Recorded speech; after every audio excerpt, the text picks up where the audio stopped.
70s, 80s, 90s, like Star Wars toys, and he was having people offer him money on it. Hey everyone, welcome back to CVA Thrifts. I'm Jen, and today I'm gonna tell you what is probably like one of my #1 tips for new resellers. What it is, it sounds super simple and super basic, but it's look at everything and don't overlook the small stuff. My husband says this. I disagree with him, for the record, completely, but he has said it before. He said I'm a better picker than he is. And I don't think that's true, because he has found some of the stuff that is the most valuable for us. And what he knows about, he knows a lot about. I know nothing. I would say he is a very good picker, but we do have different styles, okay? And so what I'm gonna say to you is that a lot of times you want the like really good scores, you know? You want to find that thing that like is gonna sell overnight for like hundreds of dollars. You want that like holy grail, super cool, awesome, like you're gonna spend $1 and you're gonna make 200 and like that kind of stuff. That kind of stuff, I mean, I would say does not happen all the time. You are not gonna find that at every sale. And if you do find that at every sale and you've got that kind of luck, like, good for you. I applaud that. I do not have that, okay? But like, that's what you wanna find. And you see yard sale videos where like, they've kind of picked and chosen like the best of the best stuff to like showcase for you. And they're showing you like, they might not show you free sales that they went to, they didn't pick up anything. They might show you one sale where they find the super random, they sold the same day for $150 and you're like, oh, that's cool. I need to look out for that. I need to find that thing. Look for that stuff, sure. But like, look at everything else. Look at what they have. If they've got glassware, turn it over and see if there's a label somewhere on it saying who the designer is. If they've got books, go through that box of books and see what it is that they have. Because like, for example, my husband, this weekend we went to a sale and he picked up a Jumanji book. I didn't even know Jumanji was a book. And it was published in 1981. If you knew this, like, comment down below and let me know. I didn't know Jumanji was a book first. I thought it was just the movie.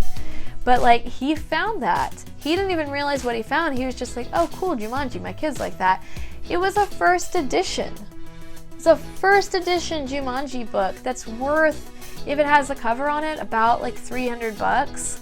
Without the cover, like, I don't know, 60, you know, he found that for, I don't even know how much, maybe 50 cents. And it's just because he was like, oh, that's cool. When you're going to yard sales and you're having a lot of other resellers like in your area that are also looking for things, especially when you're first starting out, just focusing on that big stuff will mean that you miss all of these other things that you could pick up and sell. And like, even if you pick up 5 sealed DVDs and they give them all to you for $1 and you sell those sealed DVDs for, let's say, $10 each, okay? That's $50 that you've made right there, all right? Yeah. You're gonna build up your skills and you're gonna like take time with stuff, but everybody has to buy these kinds of things, at least in my opinion, because you're not always gonna find those big scores. And if you overlook these small ones, you're missing out on money. And you're missing out on like building up your store because you're solely focused on those big scores. One of the things my husband and I love to buy is magazines. We found a couple different sales that have had like old magazines and we've gotten them super cheap.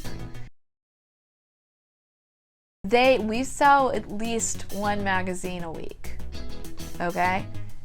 Some of them, you know, $7, $8, some of them 15. We've sold one before for 75 because it was like a rare one.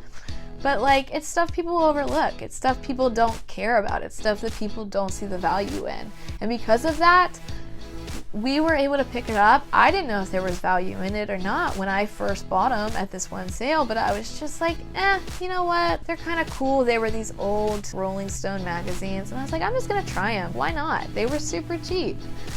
And because of that, we now learned that like when we see that kind of stuff, we buy it.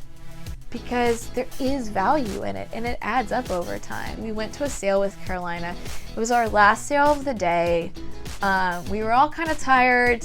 That kind of thing. And it was a little bit of a drive. We weren't sure that we were gonna go to it or not, but we were just like, let's just go to one more and then we'll go back. And the guy had advertised this Star Wars stuff, like old 70s, 80s, 90s, like Star Wars toys. It looked really cool, and that's why we were debating going to it. You know, maybe if he still has it, he's willing to like part with it for less at this point. Because we figured the only way he still had it is if he had overpriced it. But we went, and it was still there. And my husband became just fixated on it. He wanted that stuff so badly. And what had happened was, the reason it was still there is because that guy was just showing it. And he was having people offer him money on it. And he was gonna pick the highest offer and sell it to him. So it was like a silent auction or something that he was running, and you had to give him your price. He didn't want to sell anything individually. You had to give him your price to purchase the whole bundle, and he was going to pick somebody on like the following Tuesday to sell it, and like contact them and let them know he decided to go with their offer. So when he said that, I completely lost interest in all of it. And I knew that anything I was gonna offer, like probably was not gonna be the best offer he had gotten that day. So I was just like, well, I'm out. And I didn't buy a whole lot of that sale because we had spent so much that day. We had bought so many things, and we were gonna have to try and fit all of that stuff and 3 kids in a car to drive back. And I was just like, well, I'm not gonna buy that much of this sale.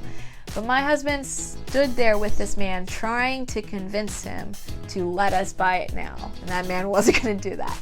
And while he was doing that, and while I was looking around at whatever I was, Dave saw that this guy had probably close to 150, I don't even know how much, he would probably be able to tell you the exact number, like sealed DVDs.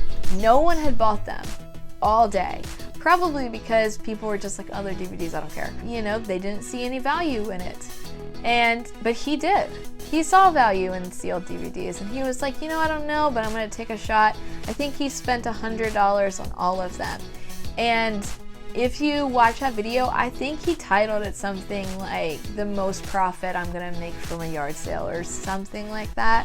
But like, he figured it out. And those DVDs, like, he had TV seasons, he had these like really obscure movies that like not a lot of people had bought in DVD, but now they were looking for. And like, they were super easy to list, they're super easy to ship, and he made really good money off of them. And I know he's got a flipping video about it as well. He still got comments from people saying you can't make money on DVDs. But you can. You can make money on DVDs. You can make money on Pyrex. Or not Pyrex. What's that stuff called? The plastic. Is that Pyrex? Oh, vintage Tupperware. That's what I'm trying to talk about. You can make money off of magazines. You can make money off of plush. You can make money off of these things that you're looking at. Clothes. When you go into this stuff, don't always worry about those big scores. Like, look at everything. Look at everything they have there and see what you find interesting and what you can find money or make money off of. And even if you're making $10 a pop, but you've got 100 of them, come on. Like, that's good money over time. So don't overlook that stuff just because like it's not the like huge big scores. So that's my whole thing.